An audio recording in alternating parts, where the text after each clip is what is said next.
Reading is so much more than decoding the little squiggly marks on a piece of paper.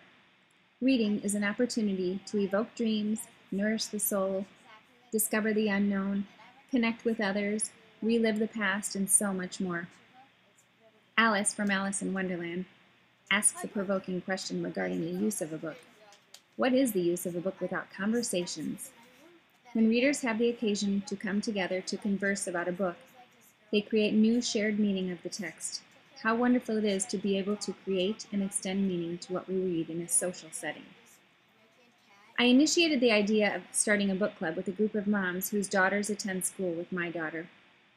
Around the same time, I was reading the book Influencer, The Power to Change, for the Lead Academy.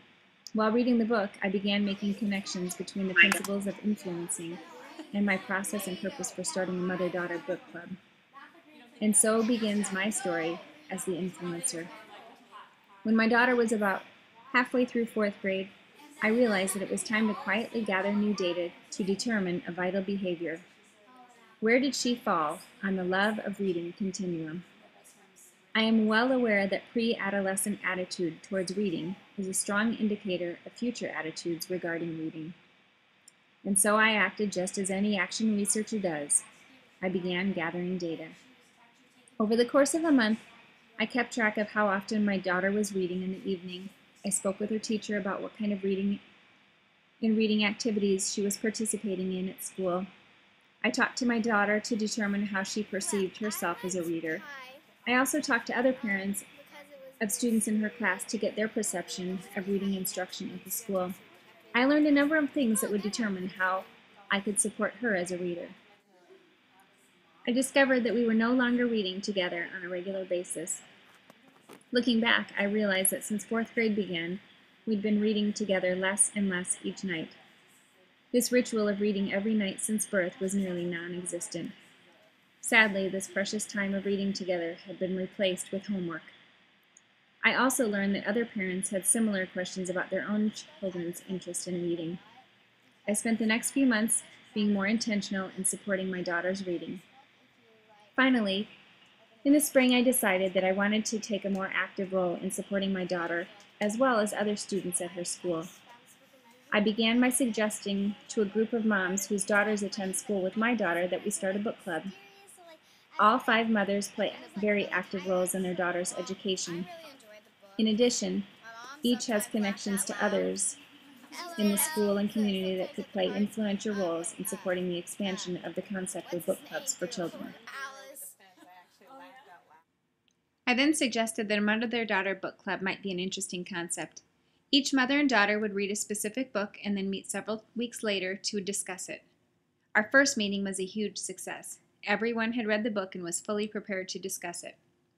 We had run into several of the girls during the week leading up to our first meeting, and I listened as they each briefly talked about the book and compared how many pages they had read so far.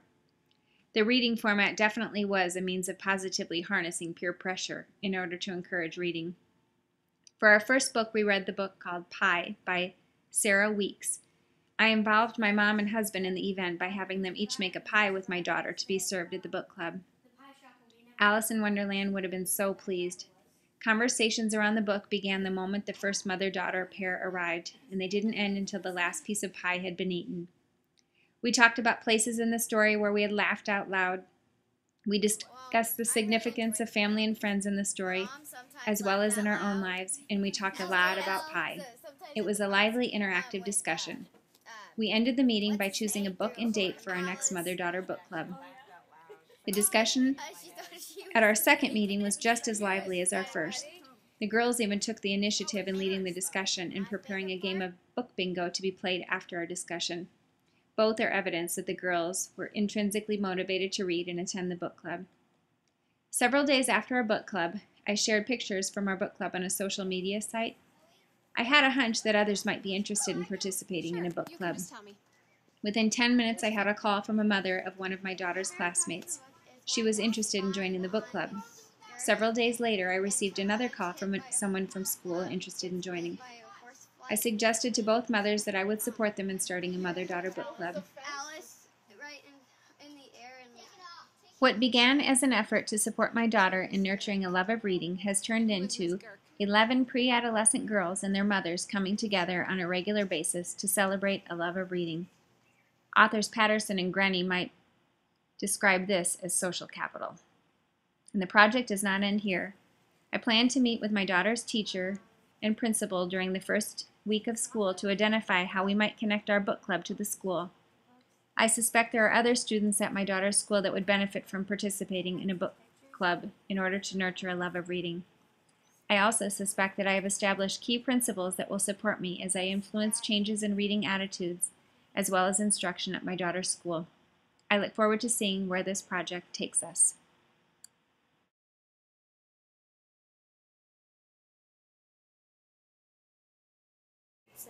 Yeah, it said they were real gold. Like they took the medals so that no one could steal them and sell them.